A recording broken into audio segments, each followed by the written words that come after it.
Assalamualaikum warahmatullahi wabarakatuh. Pemirsa MTA TV dimanapun Anda berada, alhamdulillahirrabbilalamin. Puji syukur kita aturkan kehadirat Allah Subhanahu wa Ta'ala. Hari ini kita bersua lagi di acara berbagi ilmu dan manfaat. Kali ini kita akan mengenal tentang dunia rumput. Utamanya adalah rumput hamparan. Dan rumput hamparan itu seperti apa? Kita akan membahasnya. Dan tentu saja kita mengenal banyak sekali ketika pertandingan sepak bola itu berlangsung, maka terkadang dalam benak kita rumput sedemikian rapinya tertata, kemudian indah, kemudian terkadang di sana terjadi pemandangan rumput bisa seperti bergaris-garis, ada seperti kotak dan sebagainya. Dan bagaimana pula untuk maintenance perawatannya? Kali ini telah hadir di tengah-tengah kita, beliau adalah Dr. Sains Agriculture, Insinyur Rahayu SPMP. Assalamualaikum warahmatullahi wabarakatuh. Waalaikumsalam warahmatullahi wabarakatuh. Bagaimana kabarnya? Sehat? Alhamdulillah sehat. Alhamdulillah. Ini tadi yang saya sampaikan adalah rumput hamparan ya. Hamparan berarti ada rumput yang bukan hamparan nih. Iya. Ini bisa disampaikan bagaimana penjelasannya tentang rumput hamparan sendiri, deskripsinya seperti apa? Memang rumput itu ada berapa banyak karakter ya. Ada yang digunakan untuk pakan. Ya, pakan ternak. Ternak kan mesti untuk rumput pakan. Ya. Ada yang rumput itu untuk ornamental, untuk rumput hias. Dan dari ornamental itu dibagi lagi. Ada yang memang untuk hiasan, tapi juga ada untuk rumput hias, tapi khusus untuk hamparan. Nah, ini hamparan ini berarti kan rumput yang kalau kita kenalnya rumput yang digunakan di lapangan sepak bola lah. Seperti itu. Jadi secara definisi rumput hamparan itu kalau bahasa lainnya adalah turf grass.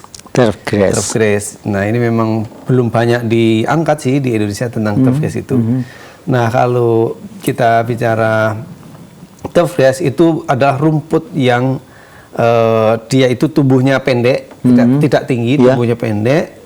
Kemudian dia tumbuhnya tahunan, tidak hanya semusim, 2 musim, tapi bisa puluhan tahun. Oh begitu. Dan dia itu tumbuhnya rapat untuk menutup permukaan tanah. Bisa digunakan untuk alas olahraga maupun untuk mencegah erosi. Nah, itu. Itu definisi awalnya itu seperti itu. Dan rumput itu berarti jenis-jenisnya apa? Kalau saya tahu orang Jawa menyebut suketeki dan sebagainya. Nah, kalau yang seperti itu turf grass itu tadi apa nama khususnya atau mungkin ada jenis-jenis turf grass yang lain?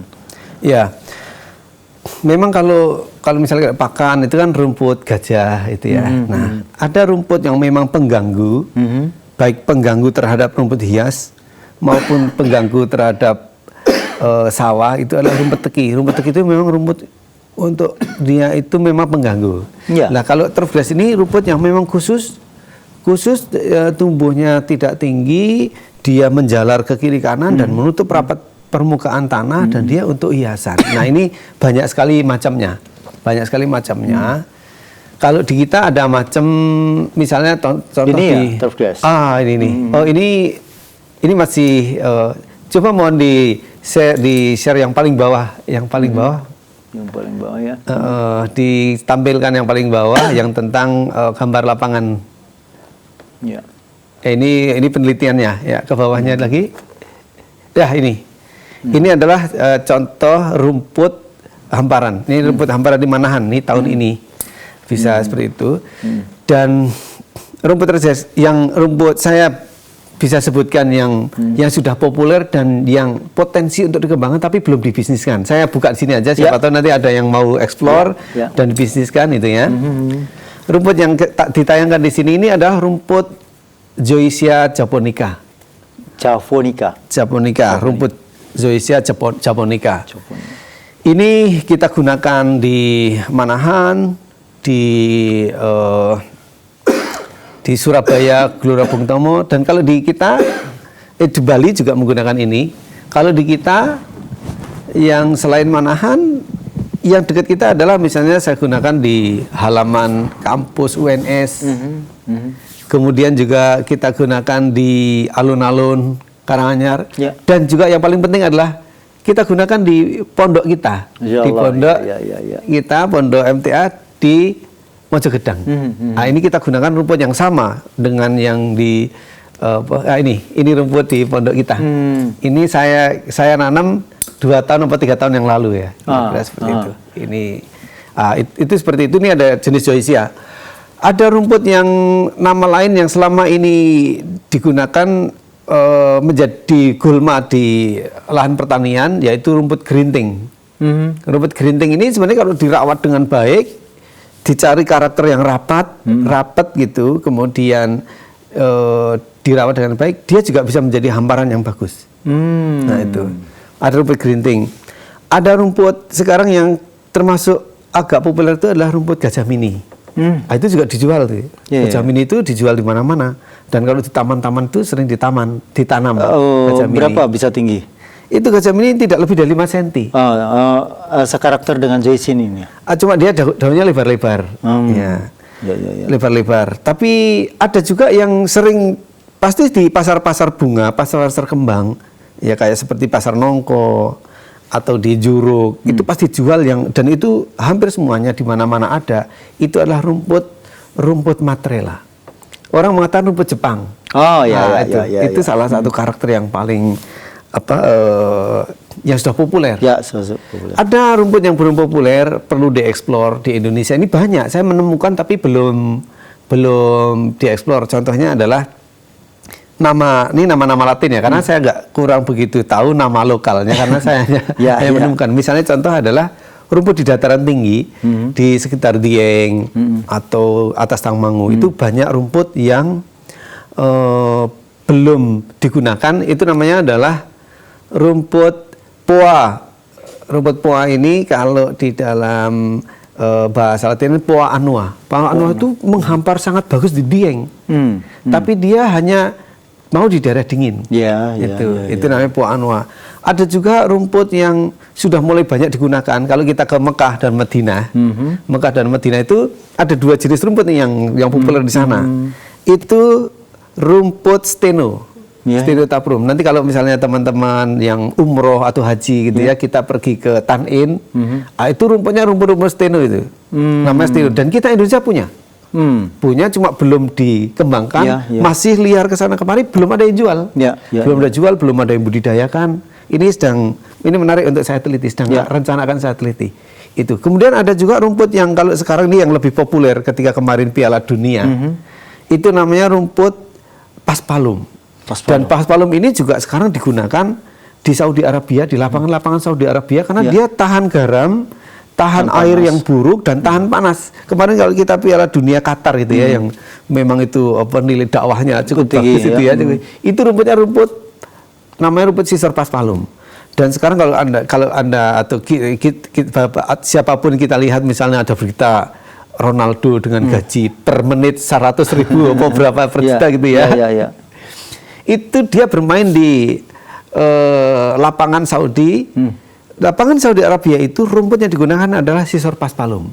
Dan kita banyak, belum ada yang memanfaatkan, belum ada yang menggunakan, dan ini potensi yang ke depan untuk bisa dikembangkan. Kalau kita Indonesia itu punya. Saya sudah meneliti beberapa publikasi sudah keluar, tapi belum ada yang membudidayakan. Nah, itu contoh ya, nama-nama itu. Kalau ada nama-nama yang lain misalnya di Eropa, itu nggak bisa ditanam di sini. Misalnya kalau kita lihat pertandingan sepak bola di Eropa, itu kan ada yang namanya rumput ryegrass. Rumput ryegrass ini tidak ada di Indonesia, nggak ada. Karena nggak mau hidup di sini. Nggak mau hidup karena kurang dingin. Mungkin kalau daerah-daerah atas kemungkinan ada, tapi saya keliling daerah Dieng, daerah mana belum ketemu. Belum ketemu. Jadi kalau ditanam di Indonesia nggak bisa hidup. Sementara kalau rumput kita yang sekarang ada di Manahan, sekarang ada di GBK atau di Surabaya, di Bali, yang untuk lapangan untuk Piala Dunia ini, kalau kita ditanam di Eropa, itu kalau di musim dingin dia tidak bangun begitu stres coklat dan dia nggak bangun lagi, alias mati gitu. Ya, ya. Gitu. Selama ini kalau di Indonesia mungkin stadion-stadion yang punya nama begitu, stadion unggulan-unggulan di kota-kota besar begitu, itu apakah rumput pasti itu Las Palom itu pasti ada di Qatar tadi ya. Nah kemudian kalau yang yang Japonica tadi, apakah itu yang utamanya yang milik Indonesia misalnya seperti itu, atau mungkin dari masing-masing wilayah di Indonesia itu rumputnya sendiri-sendiri? Sebenarnya rumput itu tersebar dimanapun. Ya. Hanya saja orang selama ini para builder gitu ya, yang membangun atau kontraktor atau pengembang, itu dia yang ketemu yang populer yang dikembangkan. Selama ini memang yang populer itu Matrela, di mana-mana Matrela. Kemudian saya mencoba mengenalkan dengan rumput namanya Zoysia japonica, dan itu dipakai di GBK di lapangan Madia, dipakai di Manahan, dipakai di Bali dan sebagainya. Ini juga introduksi baru. Namanya sebenarnya itu ada di Indonesia, cuma selama ini masih terbengkalai dan belum ada yang introduksi. Nah, ini saya mengintroduksi. Jadi sebenarnya bukan karena rumput daerah mana rumputnya apa, tapi sebenarnya adalah tinggal ada nggak pihak pengembang yang ingin mengembangkan. Nah itu Joy mestinya kan kerja sama peneliti seperti saya itu yang kemudian mau mengembangkan rumput apa. Nah ini yang digambar ini adalah Gelora Bung Karno. Ini juga rumput Zoysia japonica sebelum Asian Game. Ini rumputnya juga bagus. Ini rumput yang sama, yang satu spesies dengan yang ada di Manahan. Kita tahu bahwa di Asia Tenggara ini kan lapangan kita udah cantik-cantik gitu ya. Nah itu rumput seperti ini. Nah ini juga rumput ini sama persis dengan rumput yang di pondok kita, itu sama. Nanti jadi kalau kita mau dirawat, dipercantik seperti GBK maupun Manahan yang tadi, yang kotak-kotak itu, bisa, sangat bisa. Iya. Gitu. Nah ini rumputnya sama ini. Ya, saya kadang-kadang ketika di stadion besar begitu, bingung juga ini, ketika ada mohon tidak menginjak rumput. Nah, ini bagaimana ini? Kalau tidak ada menginjak rumput, bagaimana Ronaldo punya gaji besar ya enggak?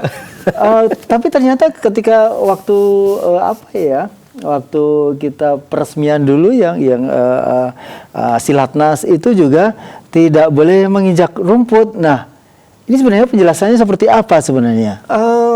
Atau perawatannya sangat mahal begitu sehingga kalau tidak hanya untuk sepak bola maka tidak boleh. Bagaimana ini? Sebenarnya termasuk di Solo pun juga demikian. Ya. Coba saya ingin lihat, mohon ditampilkan gambar bagaimana konser di UNS. Ada itu, ini saya ceritakan. Nah ini diinjak ya pasti. Ini konser di UNS.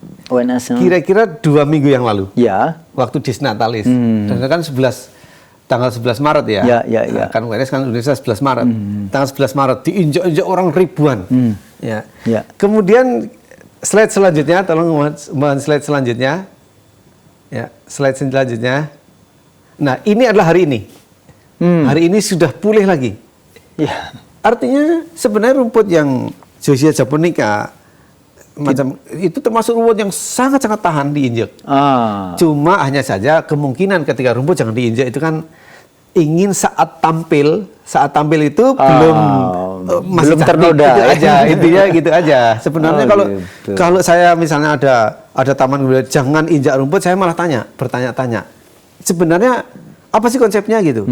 Karena ibaratnya begini, taman rumput ini juga bisa digunakan untuk taman ya. Taman itu konsepnya ada 2.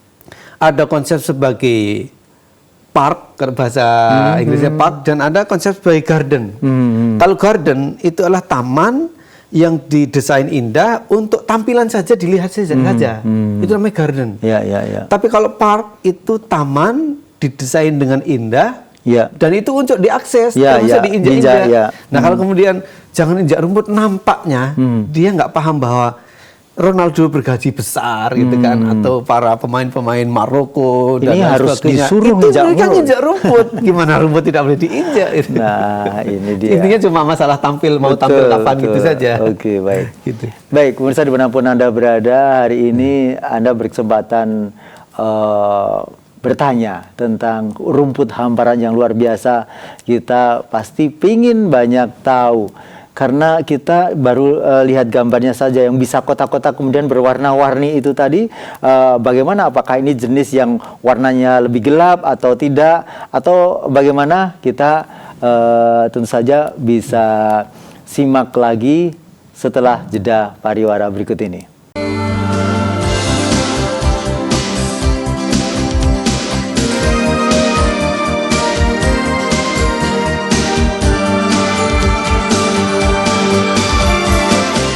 Pemirsa dimanapun Anda berada, Anda masih menyimak sajian berbagi ilmu dan manfaat untuk hari ini. Dan kita masih akan mengenal lebih dekat tentang rumput hamparan. Maksud kami, Anda pasti sangat akrab sekali dengan stadion sepak bola. Dan di sana rumput hamparan itulah yang kita sering sebut, atau orang-orang yang mengerti tentang rumput itulah yang disebut rumput hamparan. Dan terkadang kita juga mikir cara menanam rumput yang seperti itu bagaimana, apakah per benihnya itu akan ditanam seperti padi atau bagaimana. Nah, kita akan tanya kepada beliau, Dr. SCAGR Insinyur Rahayu SD SPMP. Ya, dokter, ini mungkin bisa sampaikan bagaimana step-stepnya ketika Pak Rahayu ini melakukan satu penataan lapangan baru begitu misalnya. Baik, untuk menjelaskan ini saya mohon ditayangkan slide bagaimana saya membuat mengerjakan alun-alun Karanganyar. Ini sebagai perbandingan ya. Mohon ditayangkan. Nah, ini awalnya awalnya adalah ini kayaknya dari awal ya. Ya. Ini paling awal. Nah, paling awal. Nah, ini paling awal. Ini adalah alun-alun yang paling awal seperti ini. Dia itu ini masih rumput sebelumnya. Sebelumnya. Dia rumput bercampur batu, kerikil. Tidak sama sekali tidak enak untuk dijadikan sebagai alun-alun. Kemudian kita kelupas. Kita kelupas sekitar 10 cm. Kita kelupas dengan traktor. Kemudian kita buang. Buangnya sekarang dijadikan sebagai masjid Madaniyah itu. Itu buangnya dari sini. Nah, setelah di traktor, kemudian menggambar slide-nya. Ini contoh. Ini adalah contoh lapangan sebelum saya kelupas. Biasanya lapangan itu ada kerikil, ada batu seperti ini, makanya harus dibuang. Dibuang semua, dihalusin. Kemudian dihalusin, kemudian kita seperti ini. Ini pasirnya segitu banyak. Kan tidak enak ini. Nah, kemudian setelah dibuang, kemudian kita ganti dengan media yang baru. Saya masih ingat, nah ini kita mendatangkan dengan truk, yaitu pasir dari Bengawan Solo. Ini pasir dari Bengawan Solo. Saya masih ingat, kalau kita cerita Solo ya, Solo ini kan dulu keraton Kasunanan itu kan banyak rawa-rawa gitu. Itu juga mendatangkan pasir dari pantai. Nah, itu ini kan sekarang kan di dalam keraton ini kan halus. Nah, konsepnya itu adalah tanah yang didatangkan itu dari pasir dari Bengawan Solo itu kita ratakan 10 cm. Nah, setelah 10 cm kemudian mulailah ini ada pupuknya, kita beri pupuk juga. Kemudian kita mulai coba di next kita siapkan irigasinya. Ini juga di pondok kita juga irigasinya seperti ini. Dia muncul di bawah gitu, ada tekanan, diberi tekanan, kemudian ada goronteng dan dia itu keluar dari permukaan tanah, kemudian keluar memancar. Nanti kalau dimatiin dia masuk lagi. Nah, itu. Nah, ini yang di Karanganyar juga gitu. Setelah siap airnya, sudah ganti media, baru mulailah tanam seperti ini. Tanamnya bisa macam-macam cara. Ada yang caranya satu-satu, ada dengan baris, ada yang blok. Kalau blok memang sangat boros, sangat mahal. Nah, ini mulai proses tanamnya. Nah, ini mulai perkembangannya. Dia mulai hidup. Dan setelah sekian lama dipotong, dipupuk, dipotong, dibersihkan gulmanya gitu. Ini sudah mulai akan jadi nampak seperti ini. Dan ini sudah mulai jadi ada anak-anak sudah bisa main, bisa untuk sepak bola, sudah bisa untuk pencak silat, bisa untuk apapun. Dan sekarang ini akhirnya setiap malam, apalagi malam Sabtu sama malam Minggu, semua orang penuh duduk enjoy di tengah lapangan di alun-alun Karanganyar sambil menikmati pemandangan Masjid Madaniyah. Ini artinya apa? Sudah tidak ada kerikil, tidak ada duri, tidak ada beling itu apa ya? Ibarat pecahan kaca atau apapun yang itu sudah kita singkirkan semua, udah buang, dan itu permukaannya halus. Kemudian ini yang dilakukan untuk tanam. Jadi kita menanam itu setelah permukaannya beres. Kalau medianya belum beres, ditanam seperti apapun tidak akan indah, tidak akan halus, dan tidak akan jadi. Nah seperti itu di pondok juga begitu. Kita kelupas, kita datangkan pasir dari Bengawan Solo gitu. Ini contoh ini di pondok. Ini pondok pondok kita, ya di pondok MTA kan. Ini kita kelupas dulu, dikelupas semuanya, dibuang kerikil-kerikilnya, diratain, sudah dipakai pakai teodolit untuk ratanya itu, dan ini mulai diganti dengan media, dan ini mulai tanam. Ini tanamnya malah satu-satu kayak padi. Satu gitu. Nah, ini mulai tumbuh. Ini waktu nanam gedungnya belum jadi, gedung sebelah itu. Masih dibangun. Nah, ini mulai tumbuh. Ini mulai terus perbaikan dilalahnya ada di pondok ini. Tanahnya karena belum mampat, ada sebagiannya longsor, dan ada reparasi ulang di sebagian pojok gitu, karena tanahnya belum mampat. Nah, ini pada akhirnya mulai rapat, mulai potong. Nah, terus next, ini gedungnya udah jadi, lapangan juga udah jadi. Kemudian kita potong rutin, nah, itu sudah mulai indah. Dan terus, nah ini kita lihat ini adalah air mancur ini kita membuat di pojok lapangan. Kalau kita ke pondok ya, di pojok lapangan itu ada satu gudang itu untuk goronteng. Goronteng itu artinya air diambil dari sumur, kemudian diisi sekian kubik gitu, dan goronteng itu kemudian kita gunakan pompa ini kita untuk memancarkan air ke dalam sprinkler. Nah, sprinkler ini yang muncul ini dia akan memancar dan memutar. Dan nanti kalau sudah dimatiin listriknya, dia akan masuk lagi ke dalam permukaan. Saya bilang sama Ustadz ini kalau santri-santri setelah sepak bola gitu, nyalakan aja. Kalau keringetan kan kemudian nanti berair-air dengan pancaran air itu. Nah ini di pondok kita juga, di pondok MTA juga, kita bisa warna-warni. Karena kita, bagaimana warna-warni itu sebenarnya memiringkan rumput saja. Yang daunnya rumput. Yang hijau ini berarti miring ke kita, sedangkan yang agak putih itu miring menjauh ke kita. Jadi kalau misalnya dari mata kita ini hijau, maka pada posisi yang sama dari mata sana itu kelihatan yang putihnya. Itu sebaliknya. Ini seperti ini. Jadi yang lebih gelap itu ada di bawah ya. Iya, kalau daun itu kan gini ya. Daun itu kan kayak seperti sebelah pisau, yang sini hijau, yang atas itu hijau, yang kini agak lebih muda. Nah, makanya kalau dia itu memiring ke mata kita, kita kelihatan lebih hijau. Nah, ini seperti itu. Tapi kalau miringnya menjauh kita lihat dia lebih putih. Jadi ini bukan tingginya beda, ini tingginya sama, cuma memiringkan rumputnya itu. Dan bukan jenisnya beda juga ya? Jenisnya sama. Nah, iya, jenisnya makanya kalau kita lihat coba ya, kita lihat di Manahan. Di Manahan lebih yang kotak-kotak tadi Mas, yang kotak-kotak. Ya, di Manahan. Terus di slide itu. Ya. Kita buka. Nah, ini kotak-kotak ini artinya apa? Memiringkannya ke kedua arah, ke kiri kanan dan ke depan belakang. Itu. Dan jadi ini ada seperti sarung-sarung. Ini satu jenis. Satu jenis. Tapi miringnya ada empat arah ya. Empat arah ya. Nah, ini kan cuma dua arah nih. Arah yang hijau, misalnya kan ada orang motong nih di tengah-tengah misalnya. Yang kanan kan hijau, paling tengah ini yang kiri agak hijau muda. Ini kalau dari mata sana. Maka yang kita lihat hijau tua, hijau kebalikannya tua itu dia kelihatan yang kuning.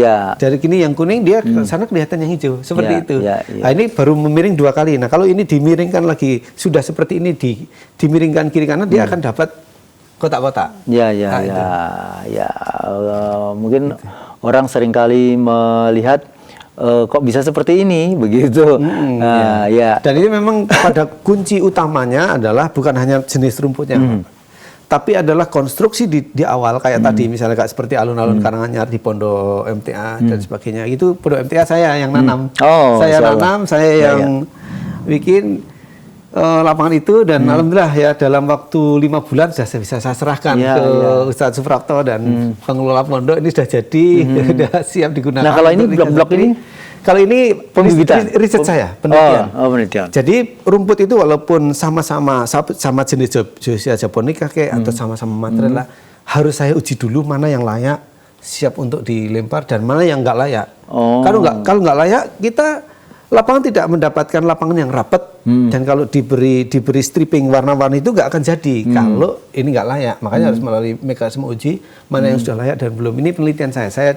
Untuk bisa saya melempar ke Manahan, kemana itu saya menggunakan penelitian dulu.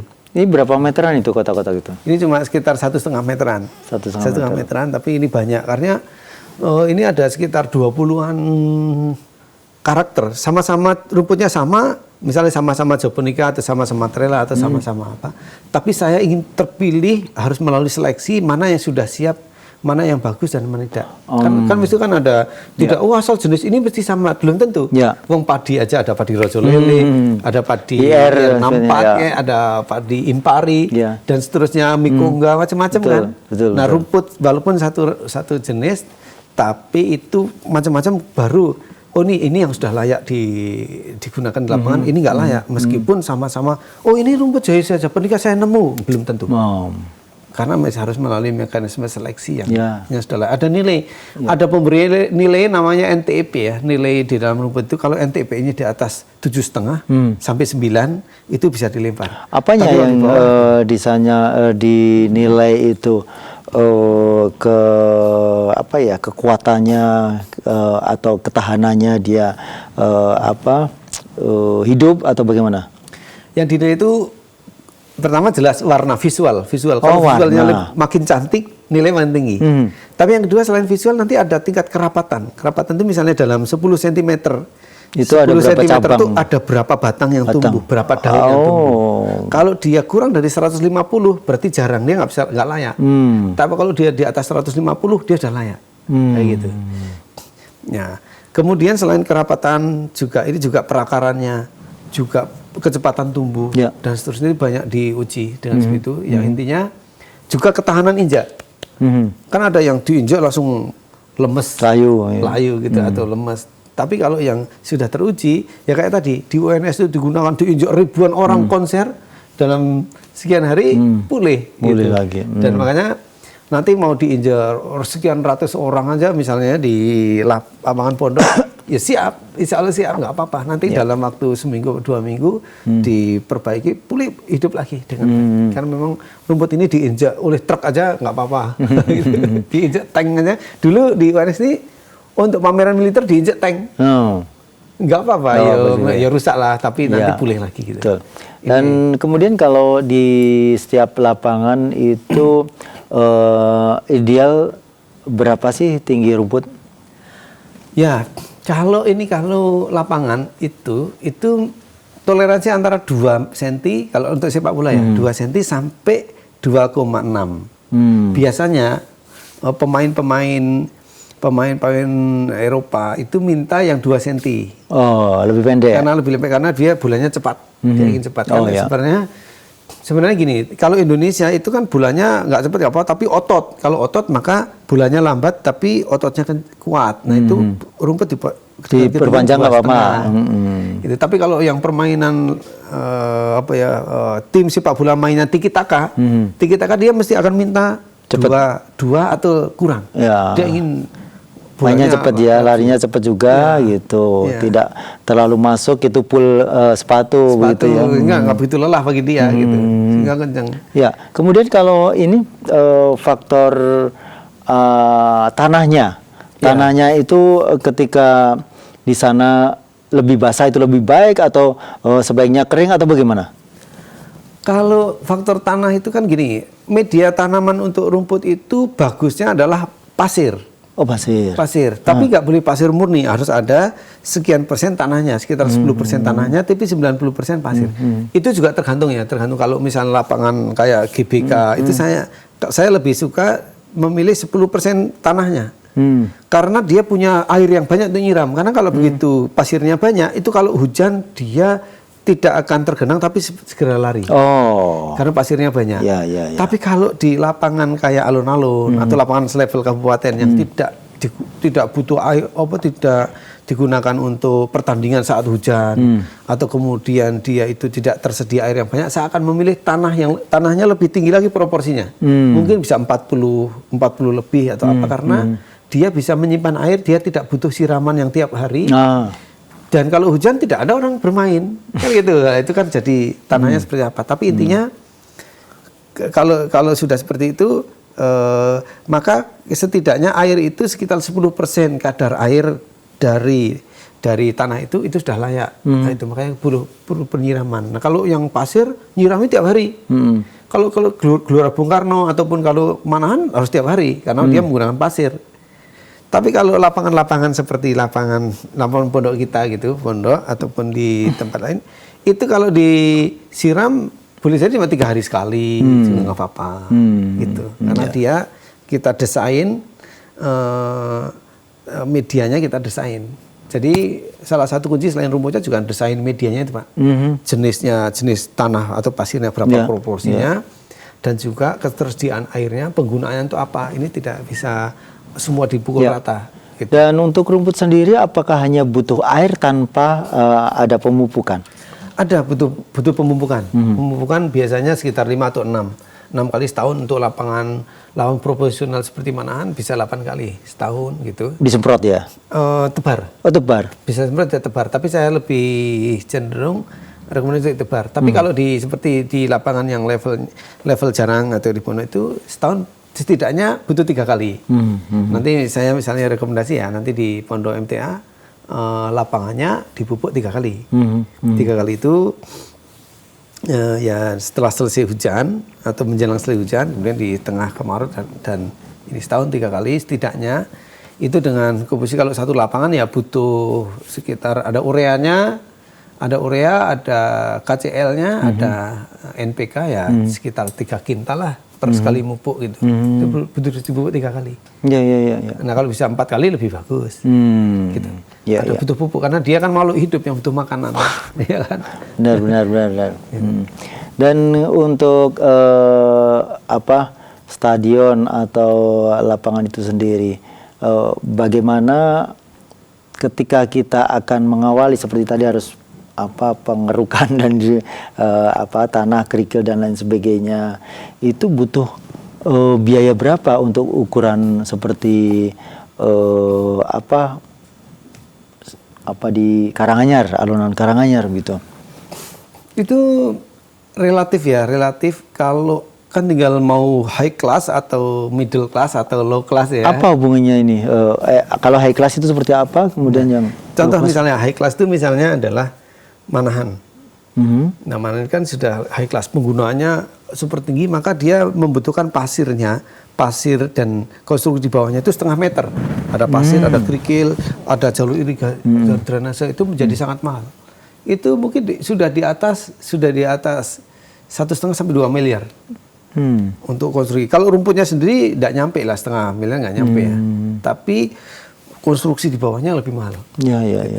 Tapi kalau misalnya seperti di pondok gitu, di pondok atau di alunan Karanganyar kan cuma biaya menyingkirkan 10 cm itu atau biaya meratakan, kemudian membeli biaya pasir 10 cm di atasnya, persiapan air dan tanamnya bisa lebih hemat. Nah, itu. Jadi biayanya berapa memang sangat relatif, tinggal mau high maintain atau middle atau low. Kalau low maintain juga bisa kayak alun-alun low maintain. Dia hanya menyingkirkan, setelah disingkirkan kemudian diberi media, ditanam, kemudian mupuknya juga jarang-jarang, nyiramnya jarang-jarang, mengandalkan hujan karena di sana pasirnya sedikit tapi banyak tanahnya. Nah, itu dia relatif lebih murah dibanding dengan yang di pondok.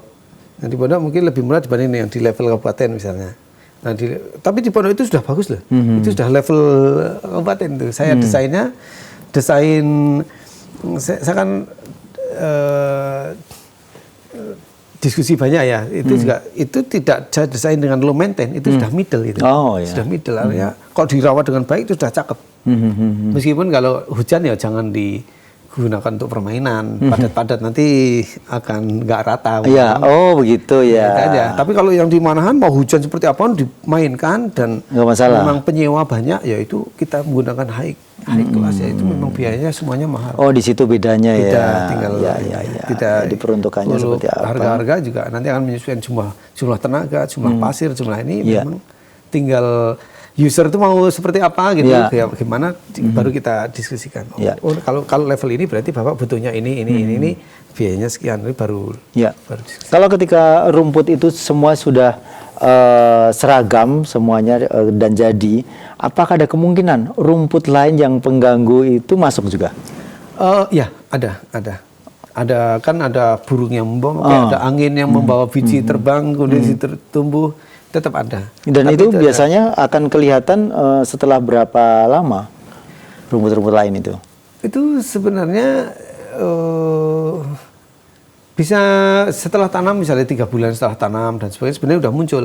Makanya perlu dihilangkan, perlu dicabut. Manual ya? Ada manual, tapi ada juga bisa dengan kemikalia. Kemikal itu artinya disemprot di mana rumput khusus rumput tadi ya, rumput yang kita tanam itu tidak apa-apa, tapi rumput yang timbul itu dia mati. Ada selektifnya, ada racikannya. Nah, itu kalau nggak pakai racikan ya semuanya mati. Ya kayak Manahan, kayak GBK itu semua ada racikannya untuk menghilangkan rumput liar itu, terutama rumput teki, karena dia sangat ganas, agresif. Kalau rumput ini dibiarkan agresif itu menyerang, lama-lama lapangan yang tadinya mulus menjadi seperti kulit orang kena panu-panu. Nah, itu kan nggak enak. Ya, itu ada kalau rumput teki sendiri sebenarnya, wah ini waktunya sayang bisa nggak sih dikembangkan? Rumput teki nggak bisa, karena rumput teki nggak ada peluang karena dia menutup tanahnya, dia tidak sempurna. Dia begitu sekali injak rusak, tapi dia nanti baru tumbuh lagi, cepat sekali rusak. Kemudian dia ketika dibuat stripping juga nggak bisa. Dia justru rumput pengganggu utama. Tidak bisa digunakan untuk sebagai hamparan, nggak bisa. Meskipun kita juga tidak tahu ya, sebenarnya pasti Allah menciptakan itu ada kemanfaatannya. Pasti ada, gitu ya. Ya kan jelas. Mungkin untuk obat dan sebagainya. Ada batila ya kan. Allah menciptakan ini pasti tidak mungkin batila sia-sia, pasti ada manfaat. Cuma kita belum di dalam rumput harapan dia adalah pengganggu. Meskipun di tempat lain mungkin di satu hal dia bisa jadi obat atau apa kita tidak tahu. Tapi itulah makanya ketika Rabbana ma khalaqta batila, kemudian subhanaka faqina adzabannar, mahasi Allah engkau yang menciptakan rumput-rumput ini semua, dan faqina adzabannar, ya Allah ampunlah kami, ampunlah jangan-jangan yang kami lakukan ini salah, jangan-jangan kami lakukan ini dolim. Itu ayat itu kan menjadi pegangan kita ya. Rabbana ma khalaqta batila subhanaka faqina adzabannar, pegangan bagi kita semua dalam banyak hal gitu. Ya, kita mengakui kefakiran ilmu kita ya, Allah ya. Baik, Pak Rahayu, luar biasa untuk pagi hari ini sudah berbagi tentang rumput hamparan. Paling tidak kita sudah di waktu yang terbatas ini bisa mendapatkan informasi tentang rumput hamparan ini. Terima kasih, semoga ilmunya bermanfaat dan kemudian nanti stadion-stadion mulai tambah manis tampilannya. Assalamualaikum warahmatullahi wabarakatuh. Waalaikumsalam warahmatullahi wabarakatuh. Pemirsa dimanapun Anda berada, demikian tadi sajian berbagi ilmu dan manfaat untuk hari ini, dan kita telah bersua dengan beliau Bapak Dr. SC AGR H Rahayu SPMP. Saya Rudi Arfianto, mohon maaf atas segala kesalahan. Bila taufik walhidayah. Assalamualaikum warahmatullahi wabarakatuh.